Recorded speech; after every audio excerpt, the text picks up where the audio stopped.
嗨，大家好，我是高世倩高老师，欢迎跟我学国际象棋。这一节的内容是双车杀王，爬梯子。先来解答一下上一节的一步杀。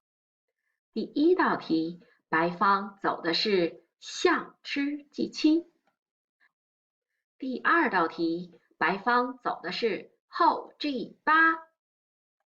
第三道题，白方走的是车 E8。最后一道题，白方走的是马吃 F7。大家都做对了吗？奖励一个美味的冰淇淋。国际象棋中，赢的英文是 win， 输是 lose， 和是 draw。但是我们在用到这几个单词的时候，往往都已经是过去式啦。当别人问你这盘棋的结果是什么呀？我们通常会回答I won， 我赢了。I lost， 我输了。I drew， 我和了。从这一节开始，我们就进入残局的学习了。残局是当双方大部分子力均已兑换，而不能直接攻王时，就是残局了，也是一盘棋的最后阶段，最能体现基本功是否深厚。学习基础残局是想让大家了解每个子儿的特点，学习如何进行相互配合，以便充分发挥它们的作用。在下棋时，子儿多比子儿少难下，所以刚开始学棋时，从只有几个子儿的简单残局学起是最好不过的了。掌握了这些简单残局之后，你们就能够创造性的下类似残局了，并尽快的提高水平。好了，我们开始吧。先来看王被双车最后将杀的局面。白方走了车 B8， 将杀黑方的王。黑方的王被挤在了底线，白方 A7 的车起到了控制黑王的作用， B8 的车起到了将杀黑王的作用。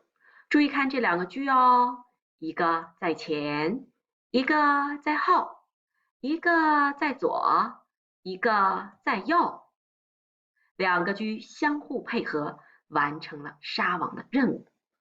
我们想象一下爬梯子的动作，一只手在前，一只手在后，两只手交替向上。带着这个想法，双车杀王一下就变简单了呢。来看这个图，白方现在 H2 的这个车在前，这个车起到了控制王的作用。后面 G1 这个车走到前面去，黑方的王只好向后退。接下来 H2 的这个车变成了后面的车了，我们再把它走到前面去。这一回，由于 G3 这个车拦住了第三线，黑方的王只好往后退。这样白方不断让后面的车走到前面去，轻松的就可以把黑方的王将杀在底线了。像这样一前一后的例子，在我们的生活中很多，比如说自由泳，很多小朋友也都玩过攀岩。如果爬梯子、游泳、攀岩都还没试过，那小朋友就在地上爬一爬，找一找感觉。这都是需要一只手在前，另一只手在后，两只手交替向前。好，我们回到刚才的图形当中来。小朋友可能会说，这也太简单了吧？能这么想真是非常的好。其实刚才黑方的防守过于简单，我们再来看看黑方如果做一些顽强的防守会怎么样呢？白方还是先走车 G3， 黑方的王这回走到了第4，他一边后退一边靠近白方的车。白方继续后面这个车走到前面，车 H4， 黑方的王 E5， 白方继续车 G5， 黑方的王 F6。 注意哦，这个时候白方如果再按照刚才的办法继续走车 H6，黑方可能会毫不客气的把白方的车吃掉了，所以要小心哦。我们归回来，在这里呀，我们有2种办法，看看大家喜欢哪一种啊？